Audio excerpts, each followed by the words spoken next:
Chapter 4. Hi! Mula sa pagkasalansa ng mga palay sa kamalig, ay nagangat ng pawisang mukha si Vince. Nagsalubong ang mga kilay nang makilala ang may-ari ng tinig. Anong ginagawa mo dito? Tanong nito sa dalagita na nakasabit pa sa likod ng backpack. Inabot nito ang kamiseta na nakasabit sa may poste ng kamalig. Pagkatapos, ay tumanaw sa may daan habang pinupunasan ng pawis ang muka at katawang kumikislap sa pawis. Sino kasama mo? She gave a hesitant smile. Nagpababa ako sa driver namin dito. Where's everybody? She asked sociably, kasabay ng paglinga sa paligid. Nasa classmates niya si Janet. Sagot ng binata na ang tinutukoy ay ang bunsong kapatid na 12 taong gulang at grade 6. Ang papay nasa munisipyo na. Hindi mo pa sinasagot ang tanong ko. Anong sadya mo rito, Moana? Sabado ngayon at walang pasok. Nagkibit siya ng mga balikat. I just thought that you can help me with my trigo. Matagal na tinitigan ni Vince ang dalagita. 16 years old at nasa huling taon na sa high school. With exotic eyes and flirtatious dimples. In ponytail and braces. Natitiyak nito, hindi iyon ang uri ng brace na uso ngayon sa mga kababaihan para maging in at magmukhang sosyal. He'll bet na ang halaga lamang ng braces nito ay benta na ng mga kopra nila sa 3 ektaryang niyugang pag-aari ng ama. Hey, are you still with me? Si Moana sa binata. Hindi ka na kumibo. Ang sabi ko ay magpapatulong ako sa iyo sa trigo ko. Sure. Sagot ni Vince. Maliligo lang ako. Hintayin mo ako sa swing. Bahagya siyang tumango at sinundan ng tanaw si Vince na pumasok ng bahay. Dahan-dahan siyang lumakad patungo sa swing. Naupo roon kasabay ng pagtanaw sa loob ng bahay. Ginawanan niya ang lahat ng paraan para mapalapit dito at mapansin ito. Mapalapit. Yes, they have become closer. Pero yung pansin na gusto niyang mangyari ay hindi. Since that day on that beach, ay lalo nang sumidhi ang naisin niyang mapansin ng binata. This stupid crush she had on him ay hindi na naalis sa nakalipas na mga buwan, at sa halip ay lalo pa yatang lumalalim. Kung tutuusin, pagkatapos ng insidenteng iyon sa mga miyembro ng sorority, ay nagkaroon pa siya ng isa pa uling boyfriend. Boyfriend na hindi naman tumagal ng 1 linggo. Agad niyang ikinumpara ito kay Vince, at sa tingin niya yung mga totoy ang mga classmates at ibang manliligaw. 8 taon ang tanda ni Vince sa kanya. Panggabi sa SIC at graduating ngayong taon na ito. 6 na taon ang ginugol sa kolehiyo dahil working student. Lahat ng umaga sa loob ng 1 linggo ay ginugugol ng binata sa bangko bilang messenger trainee. Biyudo na ang ama nito na isang hepe ng pulisya sa bayang iyon. Hindi mahirap ang pamilya, pero hindi rin naman mayaman. Bukod pa sa may isa pa itong kapatid na nag-aaral sa elementarya. At hindi biro ang pagkuha ng abogasya. And Vince treated her like his little sister. Hindi ka nakikinig, Moana. Ani Vince na isinara ang libro ng trigonometry dahil wala naman doon ang pansin ng kaharap. Nakatitig ka sa akin, pero wala sa sinasabi ko ang iniisip mo. Vince. What? Naiiritang tanong nito. Do you find me pretty? Nabigla si Vince sa tanong ni iyon. Nagsalubong ang mga kilay. Of course you are pretty. Not just pretty, but beautiful too, Moana. Pero anong kaugnayan ng itsura mo sa trigo? Nasiyahan siya roon. Hindi pinansin ang huling sinabi nito. Sinong mas maganda sa amin ni Veron? Tumingala sa bubong ng swing si Vince kasabay ng pag-iling. Women. Sige na nga, wag mo nang sagutin. Alam kong mas maganda si Veron. Naroon ang resignation sa tinig niya at wala sa loob na binuklat-buklat ang libro. You are the prettiest in all of San Ignacio, Moana Marie. Seryosong wika nito. And you have the most sensual face I've ever seen. And that single flirtatious dimple is driving me mad. Pinigil ang sariling idagdag ang nasa isip. Biglang nag-angat ng mukha ang dalagita at nakitang nakatitig ng matiim sa kanyang binata. But she's too young to read what was written there. You mean that? Kumislap ang mga mata niya. Cross my heart and hope to die. Nakangising wika nito kasabay ng pagkrus sa dibdib. Then it's possible for you to like me? Bumuntong hininga si Vince at muling binuklat ang libro. I like you, Moana. I really do. Now, let's go on with this. Then, kiss me, Vince. He stiffened, then slowly raised his eyes. I'll pretend you didn't say that. At isinara na ang libro. I don't think you're really interested to learn, so... I am serious, Vince. I want you to kiss me. Hindi malaman ng binata kung maiirita o matatawa sa kaseryosohan sa mukha niya. You don't know what you're asking, Moana. Of course I do. Giit niya. You're every woman's dream, Vince. Pinag-uusapan ka ng ibang mga classmates ko. Some of their older sisters were your ex-girlfriends, kung hindi man nagkaroon ng matinding crush sa'yo. They said you kiss nice and... Bumaba ang mga mata niya sa may sinturon nito. Moana Marie! You don't have to shout at me, she said, pouting her lips. I only want you to kiss me. Really, kiss me. You see, all the boys that I went dating with had kissed me, you know? Sa mga figure sa libro siya nakatingin, kaya hindi niya nakita ang mariing pagkakadikit ng mga kilay ni Vince. And yuck! I hated it that I broke it off with them after the first date. Yung sinasabi mong boyfriend ni Clem na naging boyfriend ko. Well, he was an improvement kaysa sa iba. Still, hindi ko alam kung saan ko ibabaling ang mukha ko. Naiipit niyang ilong ko that I couldn't breathe. You didn't come here to ask me to give you a kissing lesson, did you? Nasa tinig na nito ang babala at iritasyon. She pushed her lock. You said you like me, so what's wrong if you kissed me? Shut up! I don't kiss little girls with braces. Damn it! Pagalit itong tumayo at nauga ang swing. Bigla rin siyang tumayo at namaywang, naiirita sa sinabi nito. I am not a little girl anymore, Vince. And don't worry about my braces, dahil ipatatanggal ko ito bukas din. Ang mami lang naman ang may gusto nito eh. Oh, Lord! Pero hindi nangyari ang gusto niya. Hindi pumayag si Adrienne na ipatanggal ang braces ng anak. Hindi nito tinanggap ang reason niyang uncomfortable. Lunes. Wala na siyang klase at pauwi na, subalit naisip na bumili muna ng soft drink sa kantin. Palabas na siya nang makitang papasok ng kantin si Vince at Veron. Si Veron ay nakakapit sa braso ng binata na tila makakawala ito. Her young heart couldn't take the sight of them. Minabuti niyang sa kabilang exit lumabas, subalit nakita na siya ng binata. Hi, wala pa bang sundo mo? Wika nito na huminto sa tapat niya. Si Veron ay matalim na huminga at ipinag-cruise sa mga braso sa dibdib. Pero hindi siya sumagot, ni hindi rin niya tiningnan ng lalaki. Nilampasan ito at tuloy-tuloy na lumabas. Moana! Akma itong hahabol, subalit nahawakan ni Veron sa braso. Vince, akala ko ba'y nagugutom ka kaya mo ko niyaya dito sa kantin? Hinila nito ang binata patungo sa counter.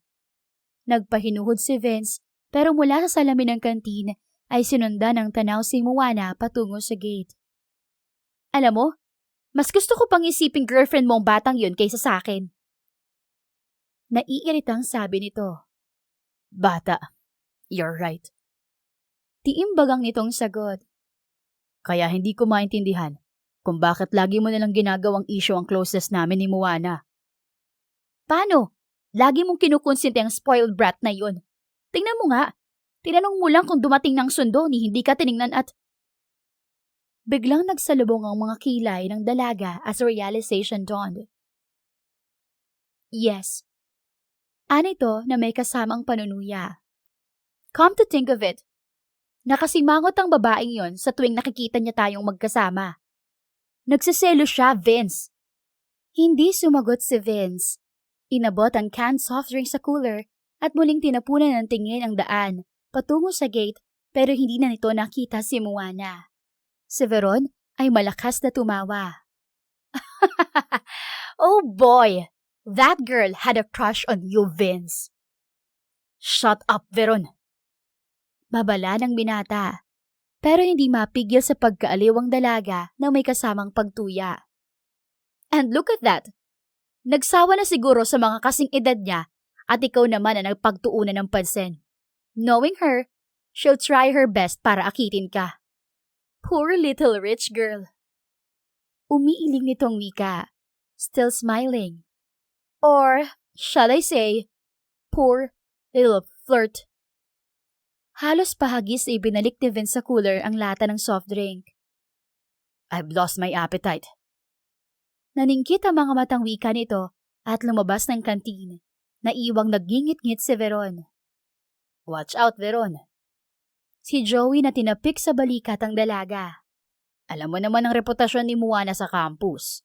And no one can resist her. Bukod sa talaga namang maganday super yaman pa. At ang boyfriend mo sa bangko ni Mr. Henry lang nagtatrabaho. Huwag kang demonyo, Joey!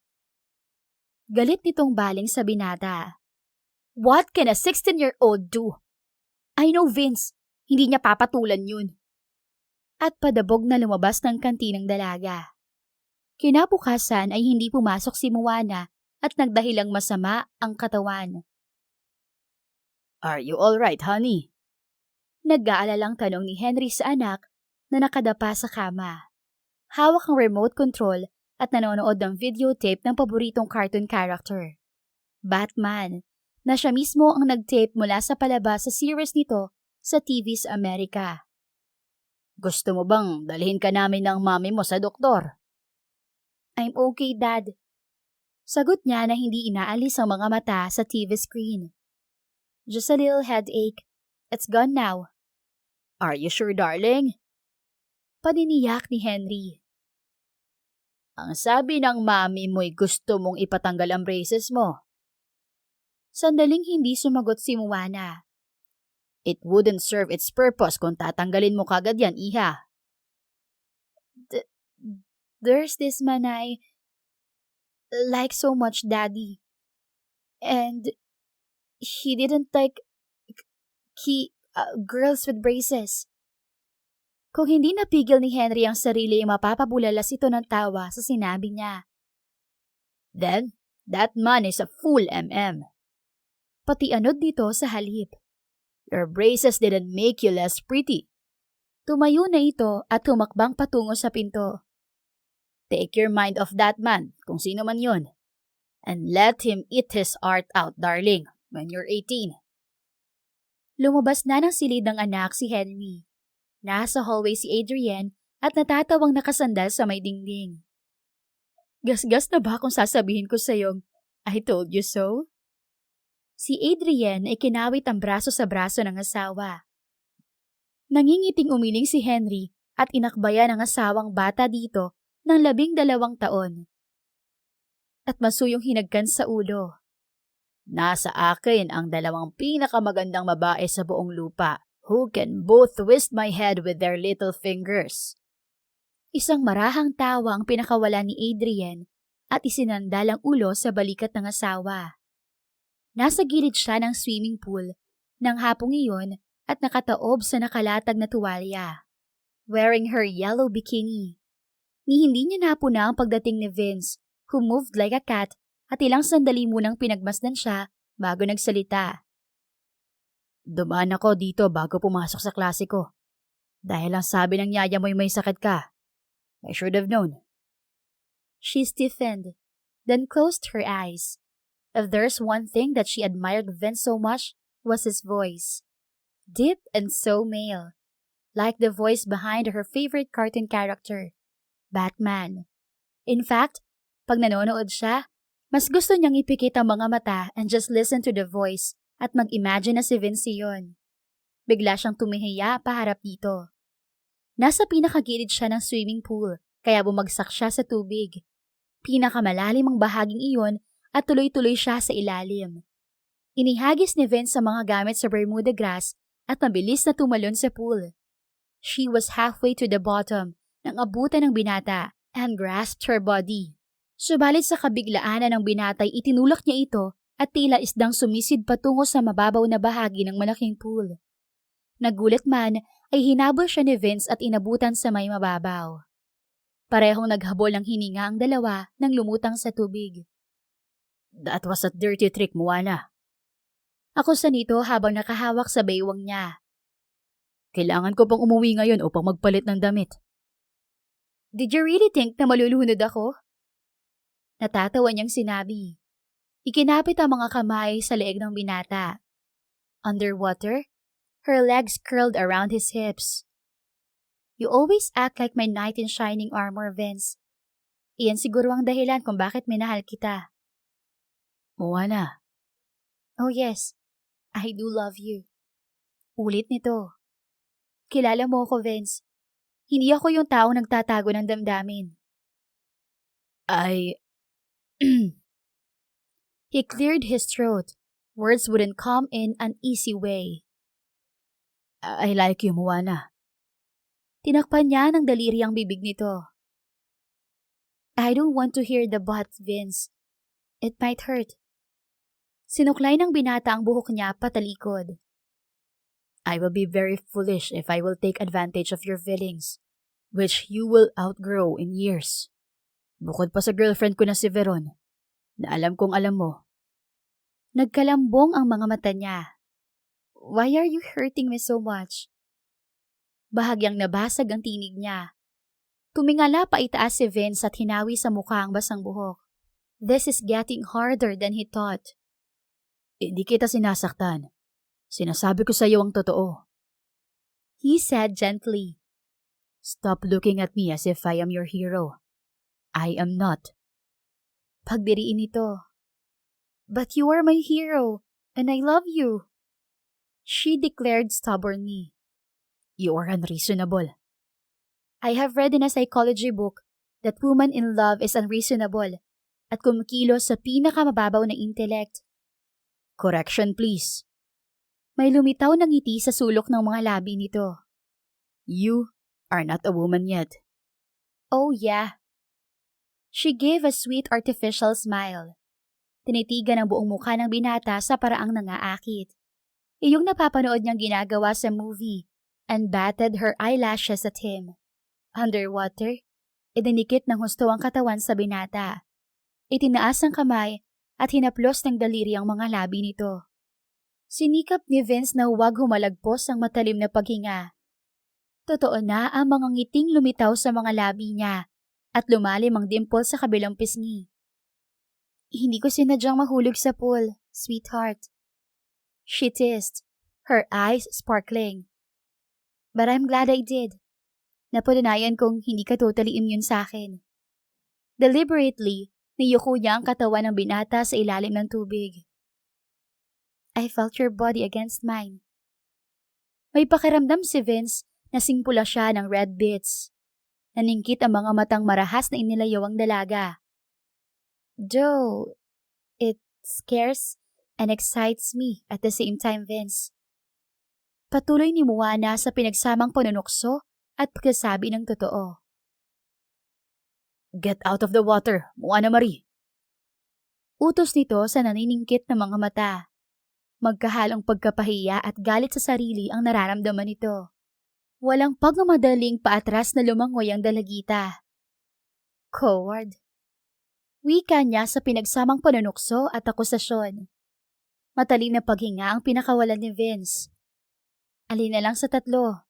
Magalit siya, pagtawanan ng sitwasyon, or get even. Pinili niya ang huli. I'm only human, Moana Marie. May insulto ka if my body didn't react. Give me credit for control. Wika niya sa casual na tinig. Pagkatapos ay ngumiti at lumangoy patungo sa kabilang hagdan. Ipinakita ang obvious na pag-iwas. Besides, nag-iingat lang ako sa'yo, sweetheart. Nagdikit ang mga kilay niya roon. You're kidding, Vince Saavedra. You didn't think I'd really seduce you here? Nilingan niya ang buong paligid kasabay ng paglalahad ng dalawang kamay. A smile tugged at the corner of his mouth. Dinampot ang mga gamit sa Bermuda grass. Who knows what's on your mind, little Tis? Besides, somebody warned me that the devil was a 16-year-old girl in yellow bikini. What? A husky laugh vibrated around habang lumalakad patungo sa gate si Vince. Naiwang naiinis si Moana. Sa master bedroom sa itaas ay kanina palihim na nagmamasid ang mag-asawang Henry at Adrienne. I like that guy, darling. Si Henry. Masipag, masikap, maprinsipyo.